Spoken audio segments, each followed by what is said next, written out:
आईनी तरमीम 25 अक्टूबर के बाद की गई तो खदशा है नहीं करने दी जाएगी। मखसूस नशिस्तों का फैसला यही इशारा करता है। आईनी अदालत के सरबराह जस्टिस फाइज ईसा हों या जस्टिस मंसूर 3 साल के लिए होंगे।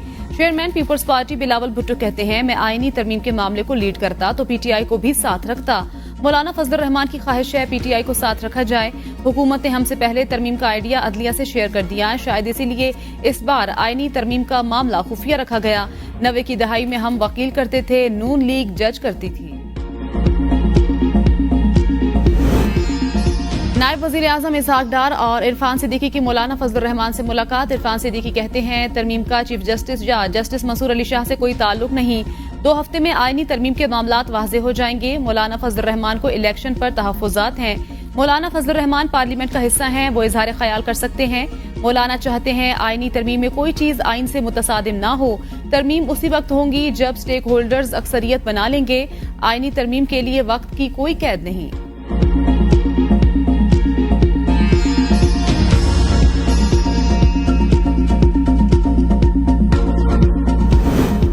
क्या तुम पंजाब और खैबर पख्तूनख्वा की लड़ाई और खून खराबा कराना चाहते हो? नवाज शरीफ की तहरीक इंसाफ पर तनकीद। लाहौर में अपनी छत अपना घर स्कीम की तकरीब से खिताब में कहा, आपके अज़ाइम क्या हैं? खैबर पख्तूनख्वा के लोगों को पूछना चाहिए, पीटीआई ने सूबे को क्या दिया? 12 साल खैबर पख्तूनख्वा में पीटीआई की हुकूमत रही, कोई एक बड़ा मंसूबा नहीं बनाया। जेल में कैद शख्स कहता था, मैं गले में रस्सा डालकर वजीर आजम हाउस से निकालूंगा, तुम सबको जेल में डालूंगा।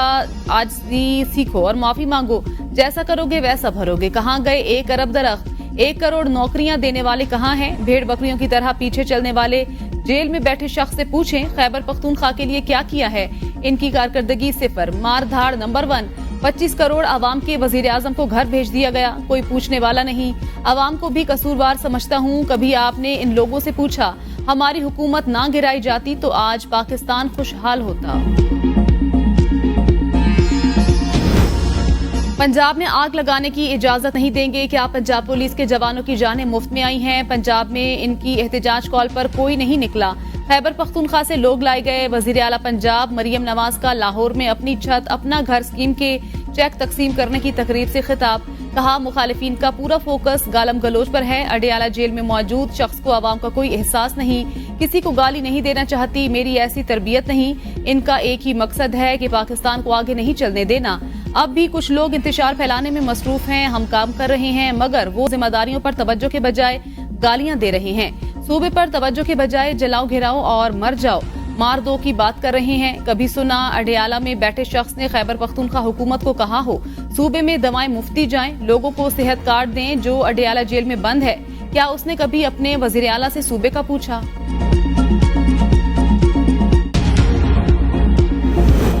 किसी से तसादुम नहीं चाहते, पुलिस वाले हमारे भाई हैं। बानी पीटीआई ने हर हाल में डी चौक तक पहुंचने का कहा है। वजीर आला खैबर पख्तूनख्वा अली अमीन गंडापुर कहते हैं, तमाम रुकावटें अबूर करके डी चौक पहुंचेंगे। कायदीन काफिलों में नज्म ज़ब्त और तयशुदा लाएअमल पर अमल दरामद यकीनी बनाए। विफाकी हुकूमत हमारा रास्ता रोकने के लिए ओछे हथकंडे इस्तेमाल कर रही है। पुरअमन एहतजाज हमारा आईनी और जमहूरी हक है। ये आईनी तरमीम के नाम पर पीटीआई को कमजोर करने की कोशिश कर रही हैं।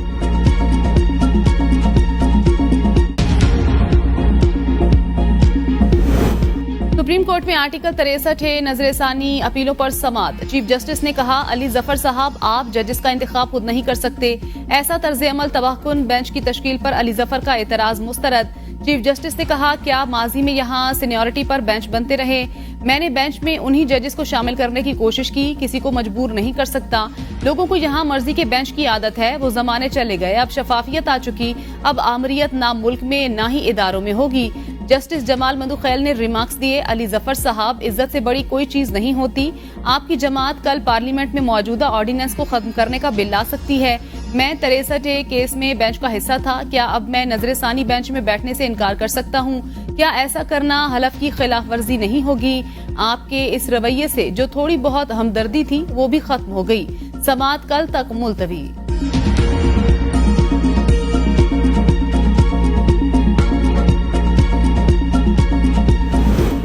चीफ जस्टिस और पीटीआई वकील मुस्तफीन काजमी के दरमियान शदीद तल्ख कलामी। चीफ जस्टिस बरहम, इसे बाहर ले जाएं। पुलिस को हिदायत। कमरा अदालत का माहौल तल्ख। वकील सैयद मुस्तफीन काजमी की जजेस को धमकी, कहा बाहर 500 वकला खड़े हैं, देखते हैं हमारे खिलाफ कैसे फैसला आएगा।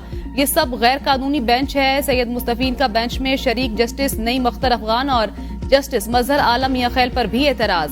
चीफ जस्टिस ने कहा, बैरिस्टर अली जफर साहब, ये क्या हो रहा है? आप आए और हमें बेइज्जत करें। मेरा गुनाह ये ठहरा, मैं बर्दाश्त करता हूँ, आप इसके जिम्मेदार हैं। आप केस नहीं चलाना चाहते, ना चलाएं। इलेक्शन आपकी पार्टी की दरख्वास्त पर हुआ, उस वक्त गालियां क्यों ना दी? अब जो साहब बदतमीजी करके गए, देखें यूट्यूब पर क्लिप चलेंगे। आप जजेस को यहाँ शर्मिंदा करना चाहते हैं।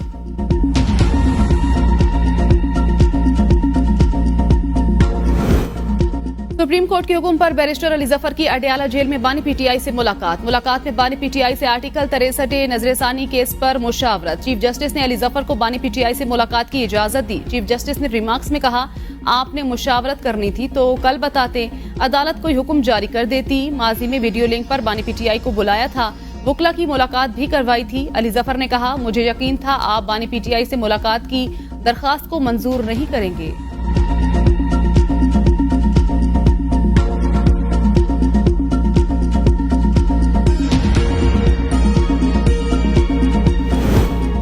वजीर कानून ने मेरे साथ कोई मुसविदा शेयर नहीं किया। चेयरमैन पीटीआई बैरिस्टर गोहर कहते हैं, सुप्रीम कोर्ट ने नवाज शरीफ को कहा था, आप पार्टी सरबराह नहीं रहेंगे तो अरकान आजाद होंगे। जजेस के तबादले मर्जी के खिलाफ किए जा रहे हैं, आईनी तरमीम की मुखालिफत करेंगे।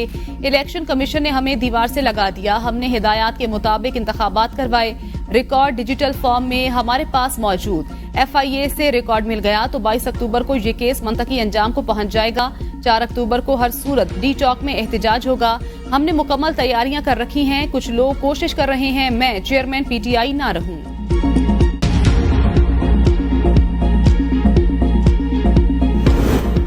मिसाक जमहूरियत में जजेस की सिलेक्शन का तरीकाकार और अदालत बनने का अमल वाज़ेह। वजीर आला सिंध मुराद अली शाह कहते हैं, पीपल्स पार्टी के मंशूर में भी आईनी अदालतें शामिल।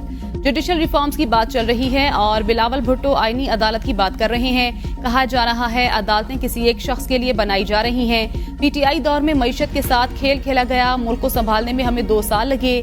वजीर आला सिंध मुराद अली शाह का कराची में तकरीब से खिताब। कहा, पहले सहाफत का स्टैंडर्ड हाई होता था, अब हर मोबाइल वाला सहाफी है। हम सहाफत को रियासत का चौथा सतून समझते हैं। बेनजीर भुट्टो शहीद ने यहाँ से आमरीत के खिलाफ आवाज उठाई। सहाफत के गलत इस्तेमाल के नुकसानात होते हैं, मीडिया पर भारी जिम्मेदारी है वो अवाम तक असल हकाइक पहुंचाए।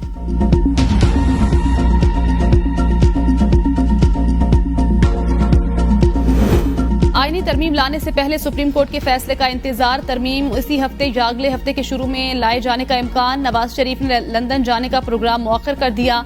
कायद नून लीग का इसी हफ्ते लंदन जाने का प्रोग्राम था। जराये के मुताबिक आईनी तरमीम का मामला हल होने के बाद नवाज शरीफ लंदन और अमरीका जाएंगे।